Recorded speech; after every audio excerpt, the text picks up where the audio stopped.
அதாவது ஒரு engineering degree முடித்தவங்க ஹையர் ஸ்டடீஸ்க்கான ட்ரை பண்ணுற எக்ஸாம்ஸ் அப்படின்னு எடுத்துட்டோம் அப்படின்னா மேக்ஸிமம் வந்து கேட் ட்ரை பண்ணுவாங்க. அது மட்டும் இல்லாமல் மேக்ஸிமம் ஸ்டூடெண்ட்ஸ் சீட்டா பிஜி வந்து ட்ரை பண்ணுவாங்க. சீட்டா பிஜி அப்படின்னு இப்போ ரீசெண்டாக தான் கொண்டு வந்திருக்காங்க. முன்னாலாம் டான்செட் அப்படின்னு வந்து சொல்லிட்டு இருந்தாங்க. ஸோ ரெண்டுக்குள்ள டிஃப்ரென்ஸ் பற்றி இந்த 1 மினிட்ல ஷார்ட்டாக வந்து பார்க்கலாம். சப்போஸ் உங்களுக்கு இன் டெப்த்தாக தெரியணும் அப்படின்னா நம்ம சேனலில் வீடியோ இருக்குது, வேணும் அப்படின்னா வந்து செக் பண்ணி பாருங்கள். ஸோ உங்களுக்கு சீட்டா பிஜி அப்படிங்கிறது உங்களுக்கு எம்ஏ எம்டெக் டாப் லெவல் காலேஜில் தமிழ்நாடு பேஸ் பண்ண முக்கியமாக அண்ணா யூனிவர்சிட்டியோட அப்ளிகேஷனில் இருக்க காலேஜில் படிக்கணும் அப்படின்னா அது மட்டும் இல்லாமல் கவர்மெண்ட் காலேஜும் இது அண்டரில் வரும் வந்து பார்த்தோம் அப்படின்னா உங்களுக்கு. ஸோ நீங்கள் எழுத வேண்டிய எக்ஸாம் தான் சீட்டா பிஜி அப்படின்னு வந்து சொல்லுவாங்க. எம்ஏ எம்டெக் நீங்கள் தமிழ்நாடு பேஸ் பண்ண அண்ணா யூனிவர்சிட்டியோட அப்ளிகேஷனில் இருக்க காலேஜில் படிக்கணும் அப்படின்னா சீட்டா பிஜி வந்து ட்ரை பண்ணுங்கள்.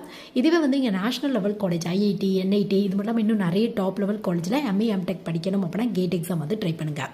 இது மட்டும் இல்லாமல் கேட் எக்ஸாமோட ஸ்கோரை பிஎஸ்யூ கம்பெனியில் ஜாப் கிடைக்கிறதுக்கு யூஸ் பண்ணலாம். ஃபாரினில் இருக்க யூனிவர்சிட்டியில் ஏதாவது ஒரு கோர்ஸ் அப்ளை பண்ணுறீங்க அப்படின்னா கேட் எக்ஸாமோட ஸ்கோர் பேஸில் கிடைக்கிறதுக்கான வாய்ப்புகள் இருக்குது.